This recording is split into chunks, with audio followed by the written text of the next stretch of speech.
time. We have another Henry story today. This one is called Henry's Important Date. There's Henry, and he's sweating because he's running so hard, and he's carrying a present, running through the city. This book is by Robert Quackenbush, who did all of the Henry stories. Let's find out, where is Henry's important date? Oh, I'll show you the end pages. Can you see that? Looks like a birthday cake to me with all those candles. He's late. He's late for a very important date. Oh, on the first page, there's an envelope, and the envelope says, "Dear Henry, please come to my birthday party next Sunday. It is from 2 o'clock to 5 o'clock. Don't be late. Love, Clara." Clara is Henry's best friend. On the first page, we see Henry in a car. That's interesting. When I saw him running, I thought maybe he didn't have a car. The words are saying, on the way to his friend Clara's birthday party, Henry the Duck got caught in traffic.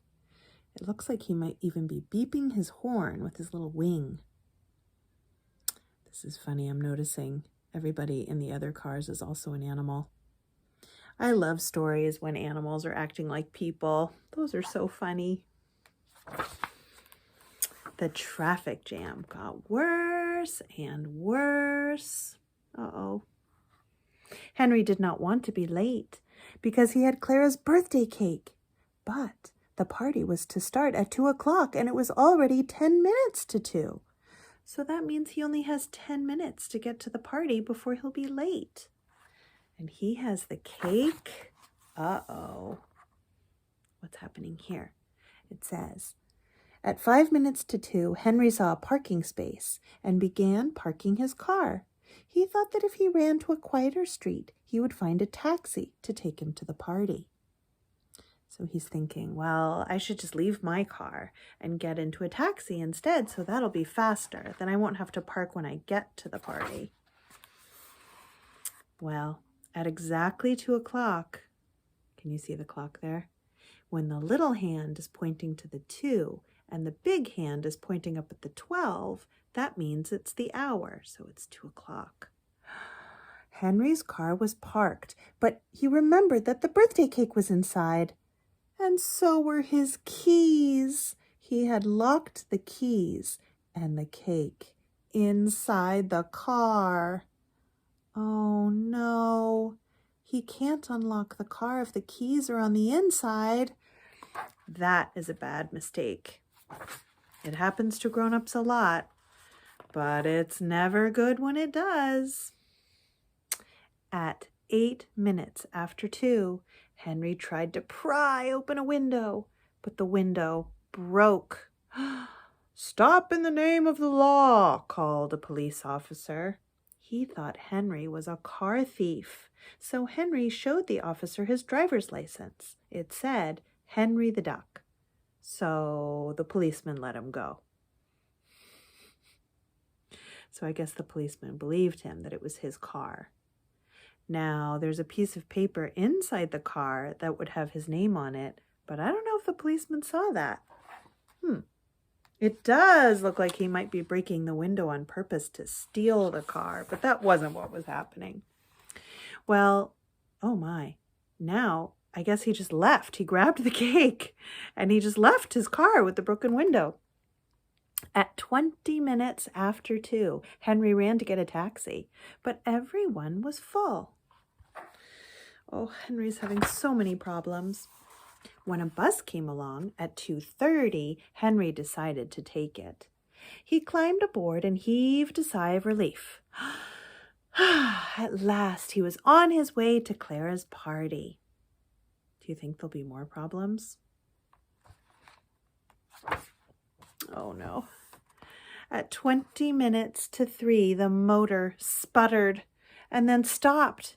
Henry waited and waited for the bus to go again. Oh.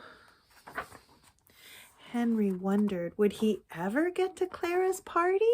The party would be over by 5 o'clock, and it was already 15 minutes until 3. He's missed almost the first hour. At 3 o'clock, the driver opened the bus doors. "Everybody off," he said. "This bus is out of order." Henry went to call Clara to say he was on his way, but then he couldn't find a phone. Can you see little droplets coming off of him? I think he's sweating again. Now, in the olden days, people just didn't have a phone with them wherever they go. Now a grown-up could usually have a phone in their pocket, but Henry does not have a cell phone. He's looking for a pay phone. Those used to be everywhere on the sidewalks. They're very hard to find now. What is this problem now? At 12 minutes after 3, Henry decided that the only way to get to Clara's was to run. But as he went tearing down the street, he bumped into a shopper who was carrying a lot of packages. Uh-oh.